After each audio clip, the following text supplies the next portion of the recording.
Thanks very much for that, Laurie. We now invite our second speaker, Jeffrey Lynn, forward.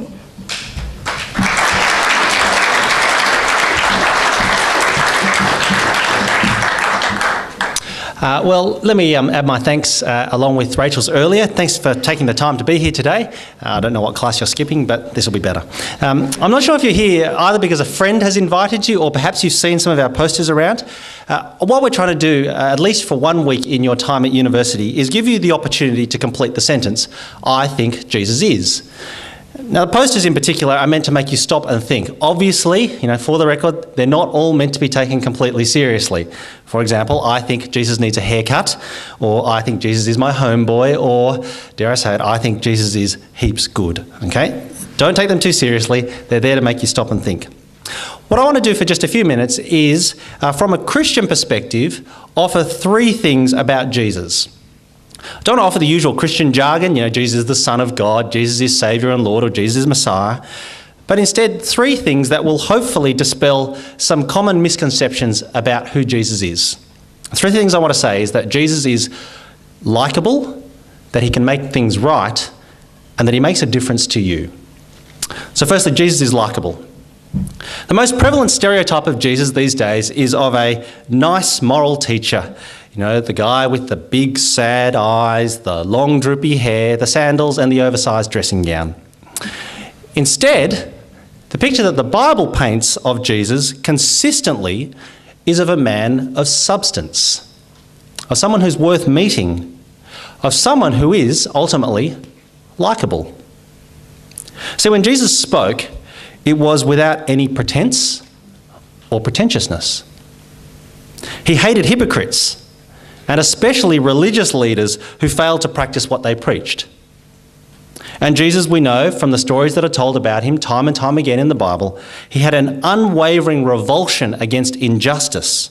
He had a fierce compassion for the poor and the needy, and he had a point-blank refusal to accept the status quo when it needed changing, no matter how hard that might be.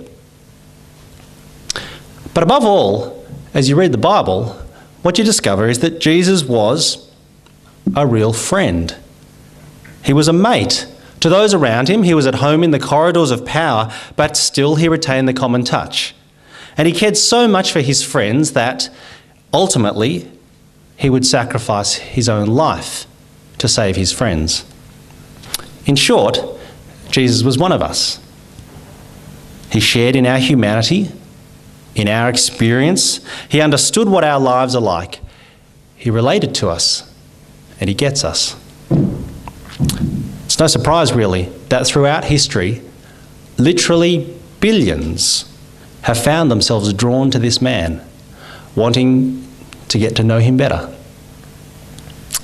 So, Jesus is likeable. Secondly, Jesus can make things right. Jesus is not just full of good intentions, he can do something about it. At least that's his claim. To put it in terms that the engineers amongst us will relate to, Jesus is just like Bob the Builder. Can he fix it? Yes, he can. Few would dispute that in our world there are serious problems. At a global level, we're struggling with issues like climate change. At an international level, think of the Middle East. Does anyone here understand why they're fighting, let alone have a solution that might work? At a national level, we here in Australia, we're fortunate to live in what's called the lucky country. Do you know that today in the lucky country, 2 babies will be born? There'll be many others, but just take 2. 2 babies will be born. They'll be the same gender, male or female, you take your pick. One will be white, one will be Aboriginal. And the white baby will live for 17 years longer than the Aboriginal kid. This is in the lucky country. And at a personal level, well, we all know that all of us have problems. I spoke last week to a third-year student who admitted to me in a moment of rare honesty, to be fair, that every student has massive problems, be it uncertainty or insecurity or anxiety. All that we do is we spend our lives trying to cover them up. And if we admit them, we know that we can never actually meaningfully solve them. And yet the Jesus who you'll meet in the Bible, well, he says he can fix it all.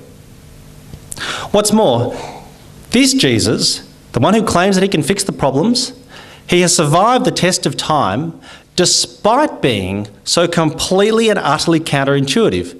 In fact, what he preaches is contrary to everything we hold dear about human achievement, human progress, and human potential. You see, this Jesus says that if we're left to our own devices, we actually will make things worse. But still he says that he's waiting, he's willing, and he's able to make things right if only we can bring ourselves to admit that we need his help and that we can't do it on our own.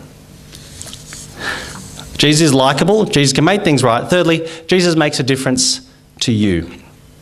Although what Jesus has to offer is big enough to solve the whole world, that's what he claims, at the same time, he makes a difference to each one of us here on an individual and personal level. So, my third comment is that Jesus makes a difference to you. He has, and I'll put it in terms that everyone here will understand, Jesus has life impact. Sorry, that's pretty bad. Some of you are here today because a friend has taken the time to invite you. Have you stopped to consider why they've done so? The reason why they've gone out on a limb and asked you who you think Jesus is. The reason why they've taken the pretty big social risk of sharing their opinion with you about who they think Jesus is. The reason why they've shelled out good money on these admittedly ridiculously good-looking baby blue jumpers and are now wearing them every day non-stop for 2 weeks. The reason they've done all this is because Jesus has made a difference to them.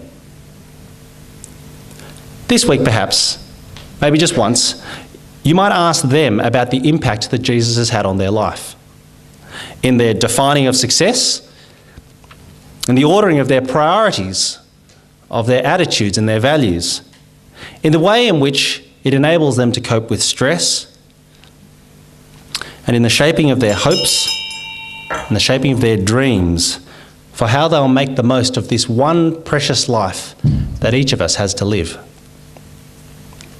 If you ask them, what you'll discover is that ultimately they don't follow a religious code, a series of rules and regulations.